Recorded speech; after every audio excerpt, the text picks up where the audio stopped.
I'm Rosa Corey, and I'm from the United States, California.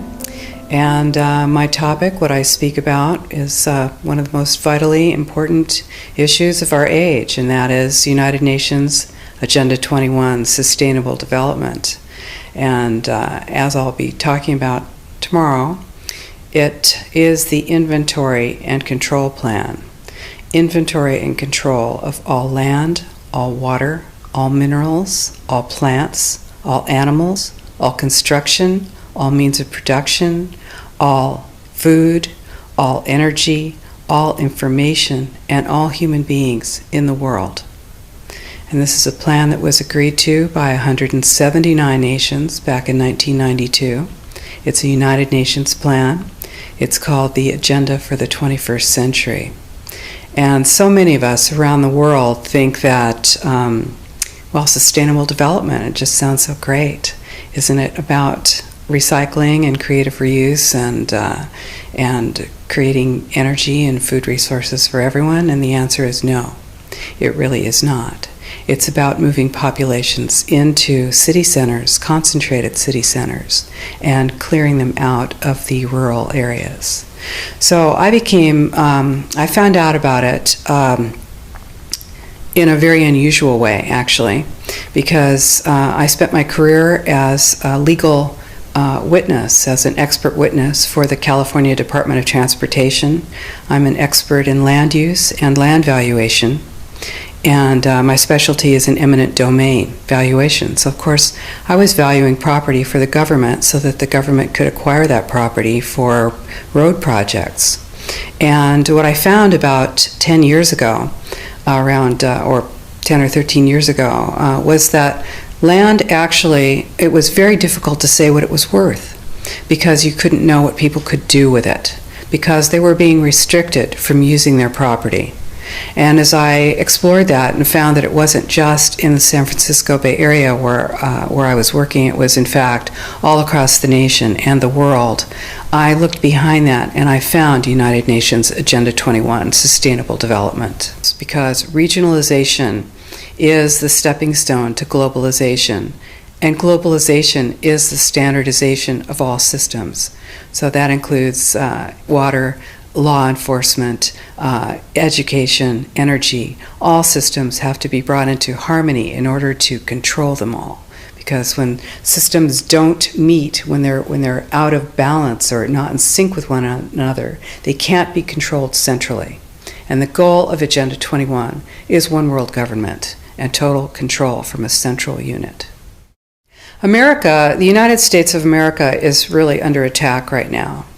We, in the United States, are, the U.S. landmass is about 2.5 times the size of Europe and has roughly half the population, just over half.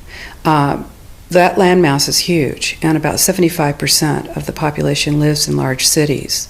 The goal is to move everyone out of the rural areas and into the large cities, and to destroy representative government, and to move it into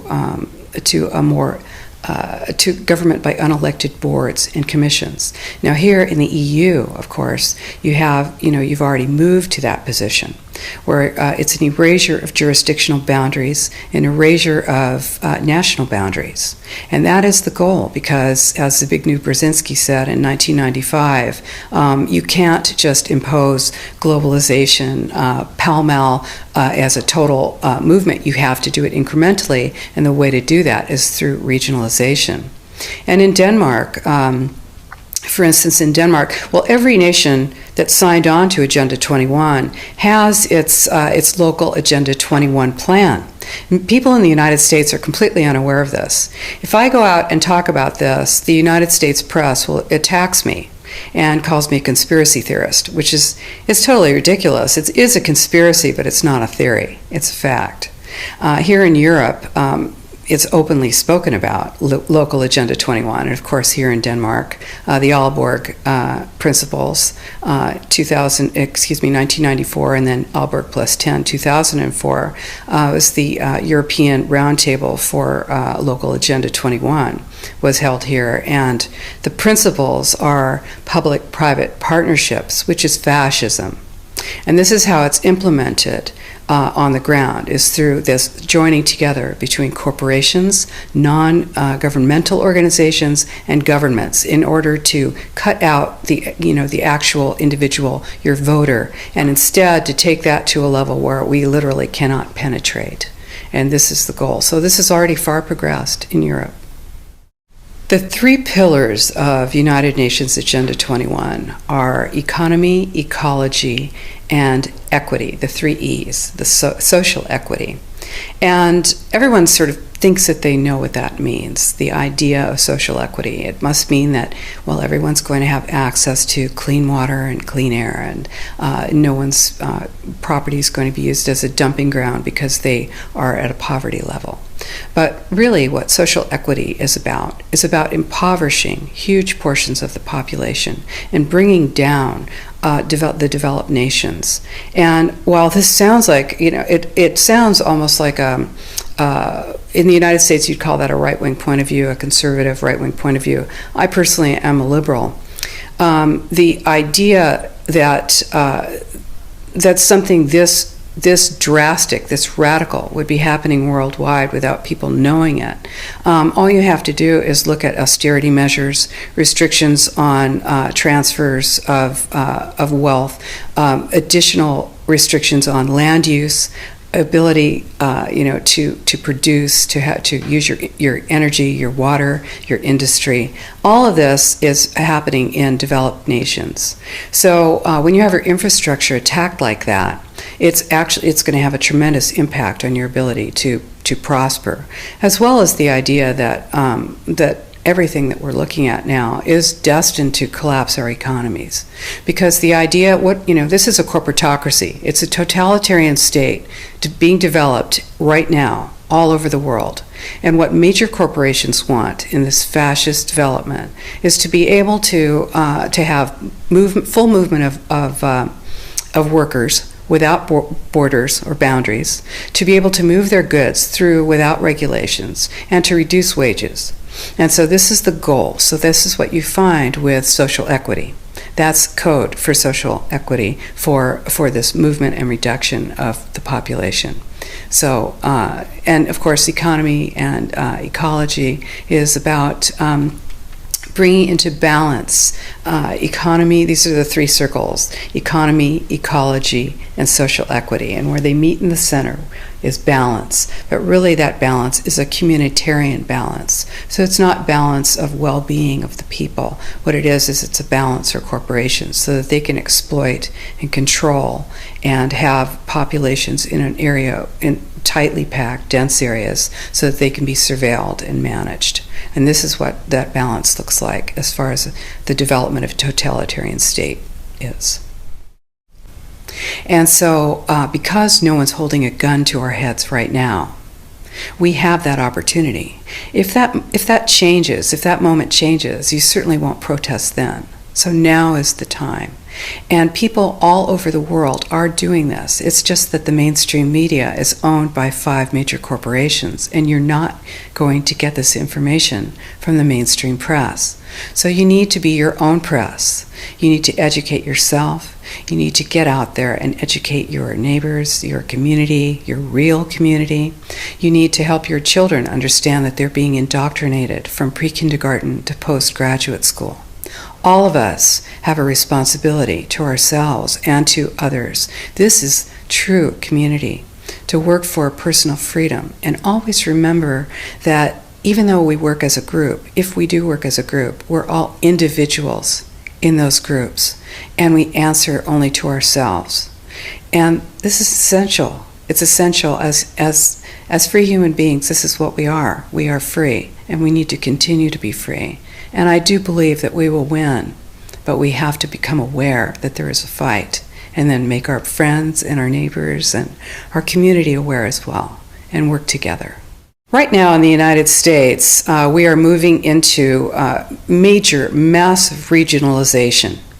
The United States has 50 states, and it's divided into cities, counties, and states, and then the federal government.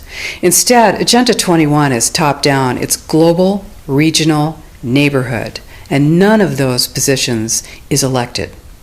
So in the United States right now, where the development of regionalization is happening very quickly. It's happening with federal funding. There are hundreds of millions of dollars going to local governments in order to have them create regional plans. And what those do is this plan cannot be accomplished without control of land and land use, because, of course, where you live often dictates the kind of life you're going to have. So regionalization takes away our opportunity to have an impact. It takes away representative government. So what we are doing at the Post-Sustainability Institute right now is we are suing to stop the biggest regional plan in the United States, and it is a blueprint for the rest of the country. What this plan is doing is essentially saying that no new development will happen anywhere but in 4% of the San Francisco Bay Area, that all 101 cities and 9 counties will be joined together, and all land use decisions will be made basically by an unelected board. What this will do to land use and land value in the San Francisco Bay Area, to movements of people, to development of business, to freedom, is unfathomable. And people are not aware of it. The only thing that is standing between that and full passage is our lawsuit. Now, what this truly means is if you tell people that they have to build only smart growth, high-density development in an urban center right on a train line, or the train doesn't have to be there, it's the proposed idea of a train line, and then no development, no buildings, no residential, no commercial can happen outside of that very, very concentrated area. Then what do you have? You have a concentration camp of the future. This is exactly what it looks like. And you see, it's very much more subtle and much more sophisticated than it was when the Nazis were doing it. You are not going to get thrown on a train car. You will just have your roads out in the rural areas pulverized and turned to gravel. You'll have your family well monitored. You will have your energy restricted. You will have your school service cut, your sheriff's service cut. You will find that you are not able to get your goods to market, and then you have to move into the city, and then you will move into this high-density development that is subsidized with our property tax dollars, and pretty soon you will have the Wildlands Project, which is predicated on moving people out of the rural areas. And this is how it happens. So, people say, well, hey, nobody's getting me off my land. Well, it's very easy. No one's going to come to your door with a gun, but they will move you off your land, and you will be in the cities. And those cities will be full capability of surveillance, monitoring, and control. These buildings, these high-density buildings, are being built with a concept of eyes on the street.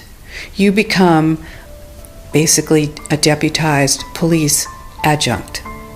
Your job is to watch the street. Your job is to watch your neighbor. The war on terror is a war on you. And we all know this. We feel it. This is why we need to stop it. So this is our plan, is to use the courts at this point and stop this plan. And we're working on it.